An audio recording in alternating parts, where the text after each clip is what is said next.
بسم الله الرحمن الرحيم الحمد لله رب العالمين أشهد أن لا إله إلا الله وحده لا شريك له وأشهد أن محمدا عبده ورسوله اللهم صل وسلم وبارك على محمد وعلى آل محمد اللهم انفعنا بما علمتنا وعلمنا ما ينفعنا وزدنا علما وبارك لنا في علمنا وارزقنا الإخلاص في القول والعمل كاملا ونسألك اللهم علما نافعا لا ينسى وتوفيقا دائما آمين يا رب العالمين. Alhamdulillah kaum muslimin rahimani wa rahimakumullah.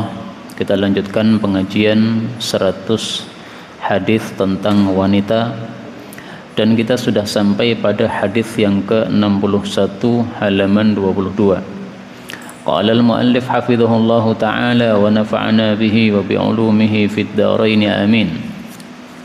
Wa an Aisyah radhiyallahu anha qalat qala Rasulullah sallallahu alaihi wasallam la'an sungguh bahwasanya tusalliyal mar'ah seorang wanita salat fi baitiha di rumahnya khairun itu lebih baik laha bagi wanita tadi min daripada antusalliya bahwasanya dia salat fi hujratiha di dalam halaman rumahnya atau pelataran rumahnya. Wala antusalliya dan sungguh bahwasanya wanita salat fi hujratiha pada pelataran rumahnya khairul laha itu lebih baik baginya min antusalliya daripada dia salat fid dar di dalam dar area perumahan, jadi kumpulan-kumpulan perumahan, area perumahan. Wala antusalliya dan sungguh bahwasanya dia salat fid dar pada dar khairul laha lebih baik baginya min antusalliya daripada dia salat fil masjid di masjid secara berjamaah. Hadis riwayat al-Imam Al-Baihaqi. Kaum muslimin rahimani wa rahimakumullah, hadis ini menunjukkan sebagaimana sudah kita pelajari kemarin bahwasanya perempuan lebih bagus salatnya di rumah masing-masing daripada di masjid. Semakin tersembunyi semakin utama. Maka di sini Nabi SAW sebutkan 4 tempat. Al-bait rumah, al-hujrah lebih luas lagi, ad-dar lebih luas lagi, al-masjid lebih luas lagi. Semakin menjauh dari rumahnya semakin kurang utama. Ini wanita punya rumah. Rumah biasanya ada pelataran. Nah, setelah pelataran ada dinding atau tembok lagi. Nah, kalau berada di bangunan rumah ini lebih utama karena lebih tersembunyi. Kalau dia keluar dari bangunan rumah tapi masih di temboknya, berarti di pelataran rumahnya. Nah, maka ini kurang keutamaannya berkurang. Ketika dia keluar dari tembok rumahnya tapi masih pada area perumahan. Biasanya perumahan orang Arab itu ada satu perumahan isinya banyak rumah. Orang-orang Arab biasanya satu kabilah kumpul, Bani Fulan misalnya. Jadi ini ada buyutnya, anak-anaknya banyak kan, sampai kepada cucunya, sampai ada cicitnya. Mereka biasanya kumpul dalam satu perumahan. Jadi ada benteng besar isinya beberapa rumah. Lah itu namanya ad-dar. Maka gambarannya sekarang itu seperti perumahan. Jadi perumahan itu isinya banyak rumah. Nah, tetapi untuk masuk ke area perumahan biasanya ada palangnya dan sebagainya kalau zaman sekarang. Nah, itulah yang dimaksud ad-dar pada hadis ini. Dia keluar dari rumahnya tetapi masih di area perumahan. Berarti kan lebih luas ini. Ini kurang lagi keutamaannya. Kalau dia keluarnya lebih jauh lagi dari area perumahan, dia masuk ke kampung, di mana kampung itu ada masjid besar di situ yang biasanya untuk salat Jumatan. Nah, maka ini keutamaannya semakin berkurang. Karena itu kalau ada ibu-ibu yang suka salat di rumah, tidak pernah ke masjid, tidak ada masalah. Karena memang itu lebih baik. Tetapi tidak dilarang wanita untuk ke masjid. Karena itu ringkasnya seperti yang sudah kita bahas kemarin, masalah ini tergantung kecenderungan. Kalau ada wanita cenderungnya lebih suka salat di masjid karena bisa mendengarkan bacaan imam. Dia lebih suka di masjid karena biasanya setelah salat ada tausiyah, ada ceramah, ada kultum, sehingga dia bisa menambah ilmunya. Dia lebih suka ke masjid karena bisa bertemu dengan teman-temannya, bisa mengucapkan salam, senyum, sapa kepada mereka, nggak ada masalah. Tapi kalau ada yang lebih suka di rumah, juga tidak ada masalah, jangan dipermasalahkan. Yang dipermasalahkan itu adalah laki-laki tapi tidak mau sholat berjamaah di masjid, itu yang dipermasalahkan. Kalau perempuan nggak ada masalah. Kemudian kita ambil beberapa faedah dari hadis ini. Faedah yang pertama, hadis ini diriwayatkan oleh Aisyah. Aisyah adalah istri Nabi Sallallahu Alaihi Wasallam yang paling utama setelah Khadijah. Jadi dari 11 istri Nabi, yang paling afdal, paling utama adalah Khadijah. Karena Rasulullah Sallallahu Alaihi Wasallam bersabda, khairu nisaiha Khadijah bintu Khuwailid wa Fatimah bintu Muhammad. Wanita yang paling utama di antara umat Nabi Muhammad sallallahu alaihi wasallam adalah Khadijah dan Fatimah. Khadijah istri Nabi yang pertama, Fatimah putri Nabi yang terakhir. Berarti Aisyah derajatnya di bawah Khadijah. Karena Khadijah divonis oleh Nabi sebagai khairun nisaiha, wanita paling baik di antara umat Nabi Muhammad sallallahu alaihi wasallam. Kemudian Aisyah ini banyak fadilahnya. Dia ahli ibadah, dia ahli ilmu tafsir, dia ahli ilmu hadis, dia ahli ilmu fikih, dia ahli ilmu nasab, dia ahli ilmu kedokteran. Seorang kerabatnya bertanya kepada Aisyah, "Wahai Aisyah, aku tidak heran engkau ahli tafsir, ahli hadis, ahli fikih, karena suamimu adalah Rasul sallallahu alaihi wasallam, guru tafsir, guru hadis, guru fikih. Aku tidak heran engkau itu adalah ahli nasab, karena bapakmu adalah Abu Bakar, pakar nasab. Tapi saya heran engkau itu adalah ahli kedokteran. Dari mana tahu ilmu kedokteran?" Nah, maka Aisyah mengatakan, Rasulullah kalau sakit, dokter-dokter Arab itu pada datang, kasih obat. Nah, saya belajar dari situ. Namanya manusia pasti ada sakitnya. Rasulullah berkali-kali sakit. Hidup di Madinah 10 tahun bersama Aisyah radhiyallahu anha, serumah. Nah, maka selama hidup bersama Nabi ini, dia pasti bisa mempelajari kedokteran yang sudah diajarkan oleh para dokter-dokter yang datang ke rumah Rasulullah sallallahu alaihi wasallam. Dan memang Aisyah wanita yang cerdas, sehingga sekali paham ini obat untuk penyakit ini obat caranya meracik begini, sudah nggak akan lupa lagi dia. Nah, sehingga ilmu itu selalu diserap oleh Aisyah, kemudian bisa disimpan sampai ketika diperlukan dia akan bisa menyampaikannya lagi. Inilah biografi ringkas perawi hadis ini, Aisyah radhiyallahu anha. Kemudian faedah yang kedua, dalam hadis ini disebutkan salat wanita di rumah khairun, lebih baik daripada di masjid.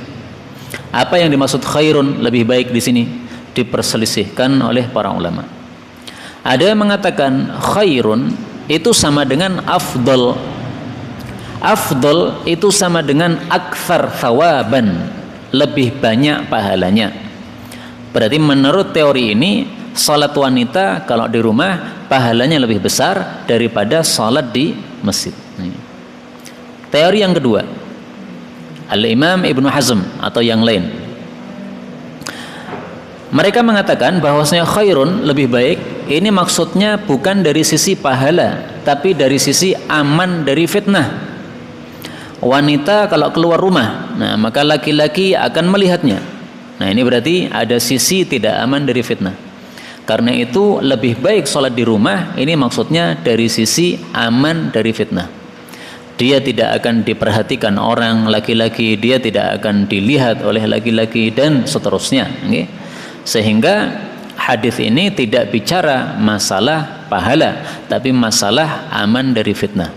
Kalau bicara masalah pahala, berlaku hadis yang lain, di mana Rasulullah Shallallahu Alaihi Wasallam bersabda, orang kalau keluar dari rumah berjalan kaki menuju ke masjid, satu langkah mendapatkan derajat, satu langkah lagi digugurkan dosanya. Satu langkah lagi tinggi derajatnya, satu langkah lagi gugurkan dosanya. Atau satu langkah ditambah pahala, satu langkah digugurkan dosanya. Demikian juga Rasulullah Shallallahu Alaihi Wasallam bersabda, salat berjamaah pahalanya 27 kali lipat daripada salat sendirian. Nah, maka kalau bicara masalah pahala tetap lebih afdal wanita salat di masjid, tapi kalau bicara masalah aman dari fitnah maka wanita lebih utama salat di rumah. Jadi ada perselisihan pendapat di antara para ulama. Wallahu a'lam bishawab, mana yang lebih kuat dari pendapat ini saya tidak tahu. Kemudian kita lanjutkan hadis 62. Wa an Ummi Salamah radhiyallahu anha qalat qala Rasulullah sallallahu alaihi wasallam khairu, paling baik, masajidin nisa, masjid-masjid untuk wanita adalah qa'ru buyutihin, bagian dalam dari rumah-rumah mereka. Hadis diriwayatkan oleh Imam Ahmad. Jadi hadis ini menguatkan hadis sebelumnya bahwasanya semakin berada di dalam semakin lebih utama. Qa'r, bagian dalam, ruang tengahnya misalnya, atau lebih dalam lagi bagian ujungnya, bagian gudangnya. Nah, semakin dalam semakin afdal. Hadis 63, wa an Ibni Umar radhiyallahu anhuma qala qala Rasulullah sallallahu alaihi wasallam la tamna'u, janganlah kalian mencegah an-nisaa, pada para wanita. Mencegah dari apa? Dari hududhunna, bagian-bagian mereka atau jatah-jatah mereka, minal masajid, dari masjid. Idza, apabila ista'dzannakum, mereka minta izin kepada kalian wahai para suami untuk ke masjid. Hadis diriwayatkan oleh Imam Muslim. Hadis ini menunjukkan bahwasanya wanita masih punya hak untuk pergi ke masjid. Karena itu haknya tidak boleh dikurangi. Seorang suami dimintai izin oleh istrinya, saya mau ke masjid untuk apa? Pengajian. Enggak boleh. Nah, enggak boleh ini dilarang oleh Nabi SAW. Harus boleh. Seorang istri minta izin kepada suaminya, mas saya izin ke masjid. Ada apa? Ada sholat jamaah, saya ingin sholat jamaah. Ada sholat gerhana, saya ingin ikut sholat gerhana. Tidak boleh. Tidak boleh ini dilarang oleh Nabi SAW. Harus boleh. Meskipun hati suami tidak senang, saya senangnya kamu di rumah aja, nggak usah ke masjid. Tapi meskipun begitu, ini langsung dari Rasul SAW. Para suami itu derajatnya di bawahnya Nabi. Istri derajatnya di bawah suami, harus taat suami. Tapi suami derajatnya di bawah Nabi, harus taat Nabi. Nah, Nabi kasih aturan kepada para suami, kalau istri minta izin ke masjid, jangan dilarang. Kenapa? Mereka punya hak, mereka punya jatah untuk pergi ke masjid. Maka wanita berada di masjid nggak ada masalah. Wanita punya hak untuk diberi tempat di masjid. Seperti di masjid ini saya lihat ada satu kotak, ya, ini khusus untuk para wanita. Ini memang hak mereka. Kalau masjid tidak ada tempat untuk wanita, ini berarti nggak ngasih hak. Padahal Rasulullah SAW mengatakan hududhun, mereka punya hak, mereka punya bagian, mereka punya jatah untuk berada di masjid ini, untuk ibadah di dalam masjid. Kemudian kita ambil beberapa faedah. Faedah yang pertama, hadis ini diriwayatkan oleh Ibnu Umar. Ibnu Umar itu namanya Abdullah, dan Ibnu Umar ini adalah putranya Sayyidina Umar yang paling alim, yang paling ahli ibadah. Dan Abdullah bin Umar ketika menyampaikan hadis ini kepada anak-anaknya, maka sebagian anaknya mengatakan, wallah lanamna'uhun, demi Allah saya akan larang istri saya untuk ke masjid. Maka Abdullah bin Umar marah. Beliau mengatakan, saya sampaikan sabda Nabi SAW, malah kamu membantah. Saya tidak mau ngomong lagi sama kamu sampai mati kamu. Akhirnya dijutak oleh bapaknya sampai mati. Sampai matinya anaknya ini, bapaknya tidak pernah mau ngomong sama anaknya. Kenapa? Karena dia kurang ajar kepada Rasulullah sallallahu alaihi wasallam. Sampaikan hadis Nabi harus sami'na wa ata'na. Tidak boleh menolak. Meskipun hatinya tadi nggak cocok. Saya cocoknya istri saya di rumah saja. Oke lah, hatimu nggak cocok. Tapi kalau kamu sudah dilarang Nabi untuk melarang, maka kamu jangan melarang. Makanya di sini Sayyidina Ibnu Umar marah itu wajar. Nabi dilecehkan. Nah sekarang umat Islam kalau melihat nabinya dilecehkan, wajar nggak kalau marah, Pak? Wajar sekali, nabinya dilecehkan gimana? Digambar karikatur orang genah, akhirnya dipenggal lehernya itu yang melecehkan Nabi, ya wajar lah. Dan kalau ada orang yang melecehkan Nabi itu memang berhak untuk dibunuh itu. Karena pernah ada kasus di masa Rasulullah Shallallahu Alaihi Wasallam, ada seorang budak wanita suka mencela Nabi Shallallahu Alaihi Wasallam, ngejek Nabi Shallallahu Alaihi Wasallam. Tapi ngejeknya tidak di depan Nabi, ya, di rumahnya majikannya. Majikannya ini seorang sahabat Nabi, dia buta, tapi telinganya bisa mendengar bahwa wanita budaknya ini mengejek Nabi Shallallahu Alaihi Wasallam. Maka dia larang, kamu jangan mengejek, awas kamu ya kalau mengejek. Saya majikanmu, kamu harus taat sama saya. Kalau kamu mengejek, awas nanti. Ternyata dia dilarang untuk mengejek, nekat ngejek lagi. Maka sahabat laki-laki ini nggak sabar dia. Malam-malam dia ambil gancu, tahu gancu Pak? Nah, yang biasa untuk mendaki untuk duduk kubur itu. Nah, kemudian dimasukkan pada perutnya. Ini budak wanitanya lagi tidur nih, diletakkan di perutnya, kemudian ditekankan, blek. Nah, pasti aja masuk dalam perutnya, mati dia. Maka besok paginya tersiar berita, ini ada pembunuhan. Yang dibunuh adalah budak wanita. Malam-malam perutnya robek karena dirobek dengan gancu tadi. Nah, maka sampai ke telinga Nabi Sallallahu Alaihi Wasallam. Maka Nabi kemudian setelah berkumpul dengan para sahabat, beliau bertanya, siapa yang tadi malam bunuh orang? Ada enggak? Kalau ada harus ngaku. Ini hak saya untuk kalian. Kalau ada yang melakukan, ngaku. Maka dari belakang ada seorang laki-laki yang buta. Dia berjalan ke depan agak pincang begini, goyang-goyang tubuhnya, kemudian mendekat kepada Nabi Shallallahu Alaihi Wasallam, kemudian mengatakan, ya Rasulullah, wanita itu yang membunuh saya. Nah, maka Rasulullah tidak marah, tapi Nabi bertanya, kenapa kamu bunuh wanita itu? Maka diceritakan, dia adalah budak saya, dia suka menghina Anda, sudah saya larang, nekat terus, saya nggak sabar, saya bunuh aja. Maka Rasulullah Shallallahu Alaihi Wasallam bersabda, ala ishhadu anna damaha hadar, persaksikanlah bahwasanya darahnya wanita tadi sia-sia. Maksudnya tidak usah ada ganti rugi. Dulu biasanya kalau ada pembunuhan itu harus ganti rugi 100 ekor onta sebagai ganti rugi dari nyawa yang melayang. Nah, ini kata Nabi, damaha hadar, darahnya sia-sia, nggak ada ganti rugi. Artinya memang dia berhak untuk dibunuh. Karena dengan mengejek Rasulullah Shallallahu Alaihi Wasallam itu seorang Muslim sudah menjadi murtad kafir.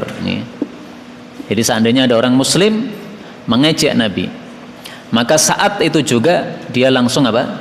Kafir. Karena Allah Subhanahu Wa Taala mengatakan, Qul abillahi wa ayatihi wa rasulihi kuntum tastahzi'un la ta'tadhiru qad kafartum. Apakah kalian mengejek ayat Allah, mengejek Rasulullah? Kalian jangan banyak alasan, kalian sudah kafir setelah iman kalian. Nah, berarti ini menyebabkan kekafiran, mengejek Rasul sallallahu alaihi wasallam. Nah, maka kalau sekarang ada orang kurang ajar kepada Nabi sallallahu alaihi wasallam, akhirnya dipenggal lehernya, ya salahnya sendiri, dia kurang ajar kepada Nabi sallallahu alaihi wasallam, ya. Kalau tidak mau dipenggal lehernya, ya jangan mengejek Rasul sallallahu alaihi wasallam. Itulah balasan bagi orang yang mengejek Rasul sallallahu alaihi wasallam. Meskipun untuk kita jangan langsung cepat-cepat memenggal begitu, nggih. Kalau ada orang yang mengejek Rasul, kita tangkap, berikan kepada penguasa. Nah, biar penguasa yang memenggalnya, jangan kita, nggih. Karena masalah orang murtad ini dihukum mati bukan oleh seluruh masyarakat, bukan. Tapi yang menegakkan hukuman had, orang murtad dibunuh, ini yang menegakkan adalah penguasa. Kita rakyat nggak boleh untuk menegakkan hukuman had. Ada maling kita tangkap, kita potong tangannya, nggak boleh. Maling ditangkap, kalau sudah mencapai nisab, barang yang dimaling serahkan kepada pemerintah. Nah, pemerintah nanti yang memotong tangannya. Kalau pemerintah tidak mau memotong tangannya, itu urusan pemerintah kepada Allah. Itu salahnya dia. Dia nanti yang akan dituntut oleh Allah Subhanahu wa taala kenapa tidak mau potong tangannya padahal harus dipotong tangannya. Kemudian dari hadis ini kita ambil satu faedah yang lain, bahwasanya para wanita, para istri itu hukum asalnya kalau mau keluar rumah itu hendaklah minta izin kepada suami. Idza sta'dzannakum, ini nunnya ditasydid nih. Ista'dzanna, mereka wanita minta izin kepada kalian, kepada suami. Nah, jadi kalau ibu-ibu mau ke pasar, keluar rumah, izin sama suami. Mau ke masjid, izin sama suami. Mau ke warung beli apa, izin sama suami. Walah izin terus kesel no. Nah, izin itu ada dua macam. Ada izin yang sorry, yang jelas, yaitu misalnya seorang wanita mengatakan saya minta izin keluar, suaminya mengatakan ya silahkan. Nah, itu jelas. Ada juga minta izin yang ada juga izin yang kedua adalah izin yang mafhum, yang sudah dipaham. Bahwasanya seorang wanita ini kalau keluar rumah, suaminya sudah paham pagi-pagi keluar rumah pasti untuk ke warung untuk beli sayur. Udah nggak perlu izin lagi karena suaminya sudah mafhum, sudah pasti mengizinkan. Nah itu seperti itu nggak ada masalah. Itu sudah termasuk mendapatkan izin. Tapi kalau seorang istri tahu bahwasanya ketika dia keluar rumah pasti suaminya marah, wajib izin. Jadi hukum asalnya wanita itu harus berada dalam rumah suaminya. Tidak boleh keluar kecuali dapat izin. Yang izinkan siapa? Ya, yang izinkan pemilik rumah. Pemilik rumah adalah suaminya. Kalau tidak diizinkan oleh suaminya, tidak boleh untuk keluar. Itu hukum asal. Tapi rata-rata kita orang Jawa, orang Indonesia sudah mafhum izinnya suami kepada istri untuk keluar-keluar yang biasa, yang normal. Pagi keluar udah pasti cari sayur. Siang keluar ketika adzan duhur sudah pasti mau salat duhur. Sudah mafhum lah. Nah maka untuk minta izin ini hanya pada waktu-waktu yang kira-kira wanita biasanya nggak keluar. Jam 12 malam istri mau keluar rumah, jangan langsung keluar. Minta izin dulu sama suami. Saya mau keluar. Nah, kenapa ini jam 12 malam keluar? Ternyata di rumah, dalam rumah sumuk, tidak ada kipas angin, sementara angin yang masuk kurang. Nah, maka karena tidak kuat panasnya gembrobos, akhirnya keluar rumah jam 12 untuk ngisi sebentar. Ya nggak ada masalah, ya yang penting minta izin. Karena kalau jam 12 keluar rumah tidak minta izin, pasti suami ini timbul curigai, ngopo bengi-bengi metu niki. Nah, tapi kalau keluar yang normal ya pagi hari, siang hari, sore hari yang sudah diketahui oleh suami, maka ini tidak ada masalah untuk tidak minta izin ketika sudah mafhum izinnya. Kita lanjutkan hadis 64. Wa an Ibnu Abbas radhiyallahu anhuma qala Rasulullah sallallahu alaihi wasallam, laisa tidak ada 'alan nisa'i kewajiban atas wanita halqun untuk gundul, cukur gundul. Innama sesungguhnya tiada lain 'alan nisa kewajiban atas wanita adalah at-taqsir, mencukur rambutnya. Hadis diriwayatkan oleh Abu Dawud. Hadis ini bicara tentang orang yang haji atau umrah. Haji atau umrah kalau sudah selesai ditutup dengan apa? Tahallul. Tahallul yaitu kita kalau laki-laki paling afdalnya gundul, pelontos. Tetapi kalau tidak mau gundul pelontos ya cukur saja. Tapi kalau panjenengan pengen biayanya lebih ngirit, di Arab Saudi itu lebih baik gundul. Karena dulu ketika saya umrah itu saya tanya, Pak gundul berapa Pak? Gundul 5 rial. Kalau potong rambut 10 rial. Karena kalau gundul kan tanpa mikir Pak, jurus gitu aja langsung selesai masalah. Kalau motong harus mikir dulu, dirapikan. Nah, bagaimana supaya rapi?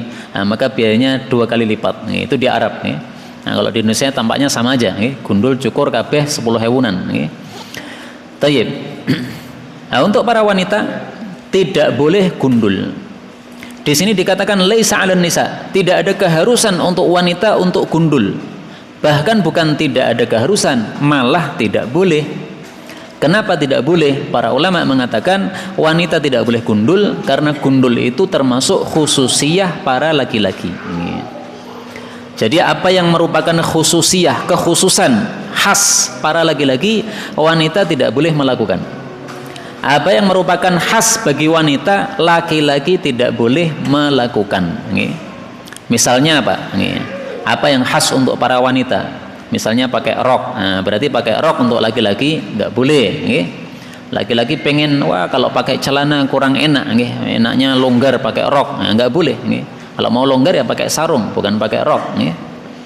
Wanita biasanya pakai jilbab, nah enak, tidak kena panas. Nah, laki-laki supaya nggak kena panas pakai jilbab juga. Oh, nggak boleh ya, jangan pakai jilbab, pakai yang lainnya lah. Pokoknya yang tidak menyerupai para wanita. Oke, maka karena gundul ini adalah khasnya para laki-laki, para ulama mengatakan wanita tidak boleh gundul. Oke, kecuali bayi, Pak. Bayi lahir, hari ke-7 disunahkan untuk apa? Gundul. Nah, ini laki-laki sama wanita hukumnya sama, tetap sunnah untuk digundul. Karena bayi itu ketika masih bayi, masih kecil, tidak tampak dia laki atau perempuan, nggak tampak. Karena rata-rata anak saya ketika masih bayi, ketika saya bawa itu orang mengatakan cantik bener, padahal cowok. 4 anak saya semuanya cowok, tapi ketika bayi dipegang dikiranya cewek, belum jelas wajahnya, wajahnya laki-laki atau perempuan nggak jelas. Nah, maka ketika itu digundul nggak ada masalah. Tapi kemudian dari hadis ini juga kita ambil pelajaran bahwasanya Islam membedakan sebagian hukum antara laki-laki dengan wanita. Sebagian saja. Rata-rata hukum Islam antara laki-laki dengan wanita disamakan. Laki-laki wajib salat 5 waktu, perempuan juga begitu, sama. Kalau ada gerhana, laki-laki disyariatkan salat gerhana, perempuan juga begitu, sama. Semuanya sama. Intinya dalam Islam ini jangan membedakan laki dengan perempuan kecuali kalau ada dalilnya. Seperti dalam hadis ini, ada dalilnya. Nah, maka kita bedakan. Selama tidak ada dalilnya yang membedakan, jangan mengatakan perempuan di sini berbeda dengan laki-laki. Tidak boleh. Misalnya tata cara sholat perempuan gimana? Sama dengan laki-laki. Nggak boleh dibeda-bedakan kecuali kalau dalilnya sahih. Sering orang mengatakan wanita kalau sholat tidak seperti laki-laki ketika sujud. Laki-laki sujud ini dibuka, tapi kalau perempuan sujud maka ini ditutup. Nah, ini nggak benar karena hadisnya tidak sahih. Hadis yang tidak sahih tidak bisa dijadikan dalil dalam masalah hukum. Ini masalah hukum, ini masalah mengatur bagaimana tata cara sholat wanita. Nggak benar. Hadis berikutnya 65. Wa an Amrin radhiyallahu anhu qala naha Rasulullah sallallahu alaihi wasallam an tukallama an-nisa. Rasulullah melarang bahwasanya wanita diajak bicara illa kecuali biizni azwajihin, dengan izin dari suami-suami mereka. Hadis diriwayatkan oleh At-Tabarani. Hadis ini menunjukkan bahwasanya laki-laki tidak boleh ngajak bicara wanita kalau wanita itu bukan mahramnya, wanita itu adalah wanita ajnabi, kecuali kalau minta izin dulu kepada suaminya. Saya punya tetangga wanita, saya ngomongi tetangga wanita saya tadi, tidak boleh kecuali minta izin dulu. Mas, saya mau ngomong sama istri kamu. Nah, boleh, silahkan ngomong. Nah, baru saya ngomong. Tapi sebagaimana yang saya sampaikan tadi, yang namanya izin itu ada 2 macam. Ada yang sharih, ada yang jelas. Saya mengatakan saya minta izin, dia mengatakan baik saya izinkan. Nah, itu jelas. Ada juga izin yang mafhum. Rata-rata kita orang Indonesia itu biasalah. Laki-laki ketemu perempuan tetangganya, kemudian menyapa, kemudian kalau ada perlu sedikit ngomong, sudah biasa seperti itu, nggak ada masalah. Sehingga ini sudah dianggap sudah dapat izin. Beda lagi kalau orang Arab. Saya punya guru dari Yaman, Syekh Ahmad Asy-Syihabi. Beliau mengatakan kalau di Yaman tuh laki-laki dengan perempuan nggak ada yang ngomong.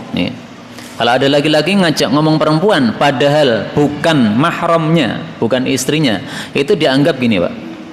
Orang sinting nih. Oh, ini dudu bojomu tak jak omong, nah, dianggap sinting. Nah, maka kalau orang Yaman pindah ke sini mungkin kaget, wah iki akeh wong sinting. Nah, kita bukan orang sinting kita, karena kita sudah biasa mengizinkan begitu, nggak ada masalah. Istri kita ketemu sama tetangga di jalan, mosok nggak boleh ngomong, ngomong sejenak nggak ada masalah. Yang penting tidak menimbulkan fitnah, yang penting ngomongnya memang diperlukan. Misalnya tanya bagaimana kabarnya, bagaimana kondisi anaknya yang lagi sakit misalnya. Ini pembicaraan-pembicaraan yang wajar, yang memang rata-rata kita orang Jawa sudah biasa mengizinkan seperti itu nggak ada masalah. Kemudian kata-kata tukallam, diajak bicara, ini tidak harus bicara dengan ucapan. Termasuk juga dengan WA. Nah, maka kalau saya mau hubungan dengan seorang wanita ya lewat WA japri, okay? Nah, maka kalau dia bukan istri saya, mestinya saya minta izin dulu sama suaminya, okay? Mohon maaf, saya butuh ngomong sama istrimu. Masalah apa? Okay? Nah, masalah ini itu. Oh, silahkan ya. Nah, kalau diizinkan baru ngomong, okay? Karena kalau tiba-tiba japri mungkin menyebabkan apa? Cemburu, ki ngopo ki Ustaz japri istriku ki. Apa seneng karo istriku piye ki? Nah, nanti dikira apa ada kecurigaan di situ, okay? Nah, maka minta izin dulu, okay? Minta izin supaya apa? Supaya tidak terjadi kecurigaan tadi. Kecuali tadi, okay? Kalau sudah dipahami bahwasanya mendapatkan izin, ya udah nggak ada masalah, okay? Seperti misalnya saya guru di ma'had, kemudian di situ juga ada ustadzah di ma'had, okay? Nah, biasalah japri untuk menanyakan ini jadwalnya hari ini libur atau tidak, misalnya, ya diperlukan, nggak ada masalah. Dan ini insya Allah tidak perlu izin karena sudah biasanya kita kalau hanya masalah-masalah yang seperti itu sudah mafhum diizinkan oleh suaminya. Hadis berikutnya hadis 66. Wa an ibni Umar radhiyallahu anhuma qala naha Rasulullah sallallahu alaihi wasallam, Rasulullah melarang an qatlin nisa, untuk membunuh para wanita, wassibyan, dan anak-anak kecil. Hadis muttafaqun alaih. Hadis ini bicara tentang hukum perang. Perang di dalam Islam ada aturannya. Dalam Islam ini segala sesuatu ada aturannya. Menyembelih korban ada aturannya. Membunuh orang yang berhak untuk dibunuh ada aturannya. Berperang ada aturannya. Ringkasnya ada 3 orang yang tidak boleh dibunuh ketika kita berperang. Pertama, anak kecil. Karena anak kecil ini bukan ahli perang, dia nggak bisa perang. Yang kedua, wanita. Karena wanita ini bukan ahli perang, dia nggak bisa perang, dia lemah tenaganya. Yang ketiga adalah siapapun orang yang tidak ada kaitannya dengan perang. Misalnya ada orang yang stroke, nggak bisa ikut perang, udah, ini nggak ada kaitannya dengan perang. Meskipun dia kafir, dia berada di negara kafir, jangan dibunuh. Demikian juga misalnya para rohib, para pendeta yang mereka pekerjaannya hanya ibadah saja di dalam gereja, nggak ngurusi masalah politik, nggak ngurusi masalah perang dan sebagainya. Nah, maka orang-orang ahli ibadah di gereja ini tidak boleh dibunuh. Kenapa? Nggak ada kaitannya dengan perang sama sekali. Itu aturan dalam Islam, ringkasnya seperti itu. Kecuali kalau 3 orang ini mereka mengikuti pertempuran, otomatis hukumnya sama dengan laki-laki yang ikut tempur. Ada anak kecil tapi sudah mahir untuk memainkan pistol, nah, berarti boleh dibunuh. Ada perempuan tetapi dia ahli berkuda, kemudian ikut perang, bawa pedang, nah, sudah dibunuh juga. Atau mungkin dia tidak ikut perang tapi di balik layar, di balik layar ngatur siasat, sama aja, itu berarti ahli perang, dibunuh boleh supaya dia tidak bisa mengatur siasat perang lagi. Hadis terakhir pada malam hari ini, hadis 67. Wa an Abi Hirrin radhiyallahu anhu qala qala Rasulullah sallallahu alaihi wasallam, hal minkum, apakah di antara kalian, rajulun, ada orang, idza ata ahlah, apabila dia mengumpuli istrinya, fa aghlaqa alaihi babah, lalu dia mengunci pintunya, wa alqa alaihi sitrah, dan dia memasang untuknya sitir, ya, penutup supaya tidak terlihat orang, wastatara bi sitrillah, dan dia sudah mendapatkan sitir dengan sitirnya Allah, ya, maksudnya Allah menjaga dia sehingga ketika hubungan intim tidak ada yang melihat dia. Qalu na'am, mereka mengatakan ya betul. Qala, Rasulullah melanjutkan pertanyaan, thumma yajlis ba'da dzalik, kemudian orang itu habis hubungan intim dia duduk setelah itu. Fayaqulu, lalu dia bercerita kepada teman-temannya, fa'altu kadza, aku sudah melakukan ini, aku sudah melakukan itu sama istriku. Fasakatu, maka para sahabat diam. Jadi tampaknya mereka sudah biasa begitu, ya, menceritakan apa yang terjadi pada saat hubungan intim. Thumma aqbala 'alan nisa, kemudian Nabi menghadap kepada para wanita.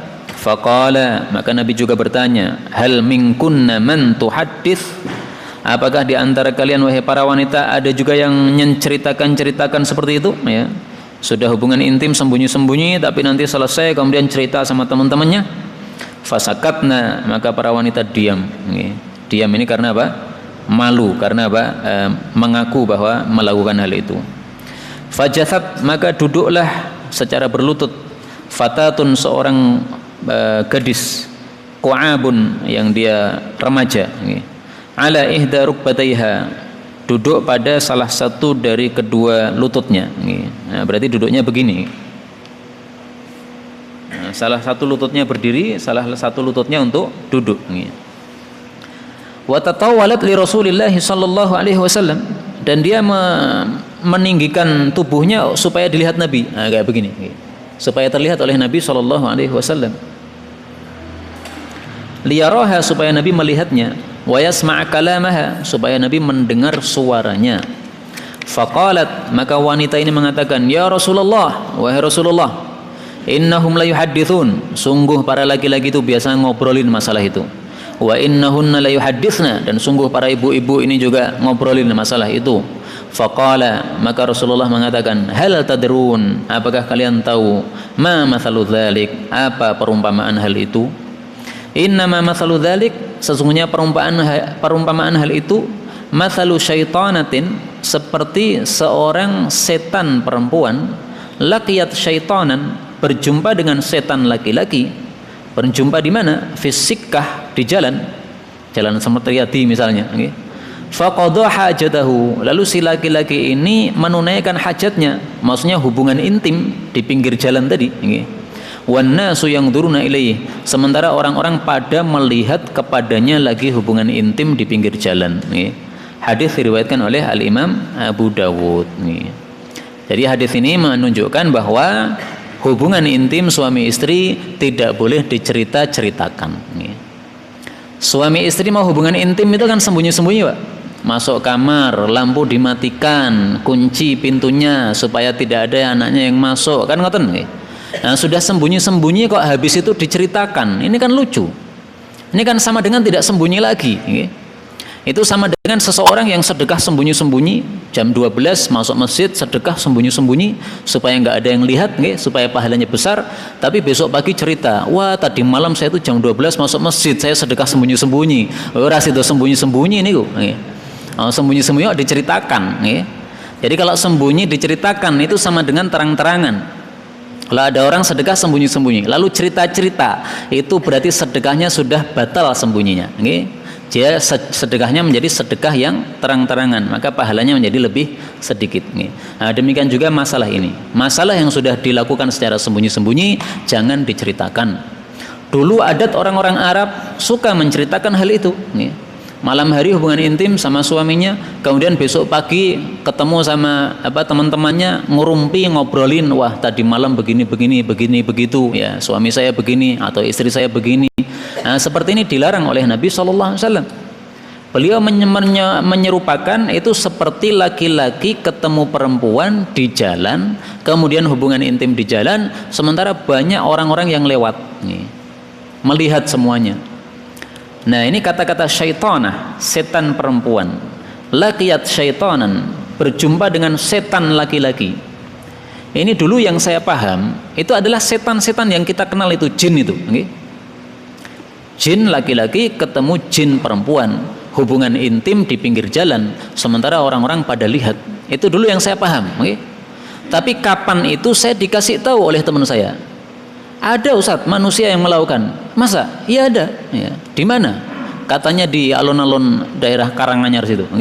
Ada orang-orang yang biasanya tatoan nih boleh. Orang-orang nakal, orang-orang dugal nih. Nah, itu kumpul laki-laki perempuan.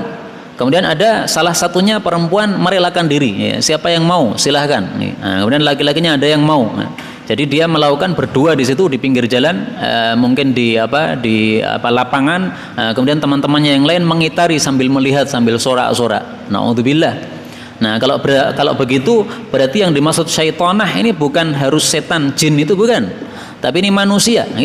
Tapi karena manusia tingkahnya seperti setan, disebut Nabi dengan nama apa? Setan. Karena setan itu kan artinya adalah orang yang jauh dari rahmat Allah Subhanahu wa taala. Syaitana itu ba'uda, setan itu yang jauh dari rahmat Allah. Nah, ini jauh dari rahmat Allah, hubungan intim kok di depan orang. Apalagi di sini disebutkan wan nasu yanzurun, manusia pada melihat. Kata-kata manusia pada melihat ini menunjukkan berarti yang melakukan itu juga manusia. Karena kalau yang melakukan adalah jin, manusia tidak bisa apa? Melihat. Innahu yarakum huwa wa qabiluhu min haitsu la tarawnahum. Setan itu bisa melihat kita sementara kita tidak bisa melihat mereka. Nah, dari situ saya meyakini bahwasanya yang dimaksud syaitanah di sini bukan setan jin, itu bukan. Karena di sini ada kata-kata wan nasu yang turun, manusia pada melihat. Jadi ini adalah satu mukjizat Nabi SAW. Di masa Nabi nggak ada perempuan hubungan intim pinggir jalan, nggak ada. Tapi Nabi tahu dari wahyu bahwasanya suatu saat nanti akan ada orang yang melakukannya, sehingga beliau menyabdakan di sini, kalau kamu cerita-ceritakan hubungan intim dengan istrimu, maka kamu sama dengan orang akhir zaman, di mana mereka hubungan intim di pinggir jalan, dilihat orang banyak, tidak merasa malu sama sekali.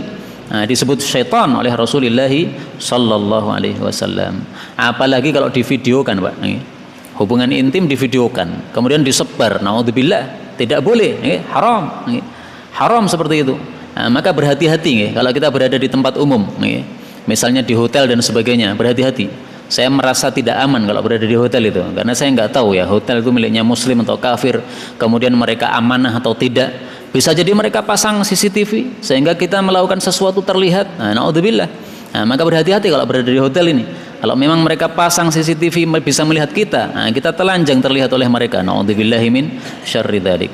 Wallahu taala alam bisawab. Inilah yang dapat kita pelajari pada malam hari ini, benarnya dari Allah Subhanahu wa taala, dan apabila ada salahnya fa astaghfirullahal azim li wa lakum.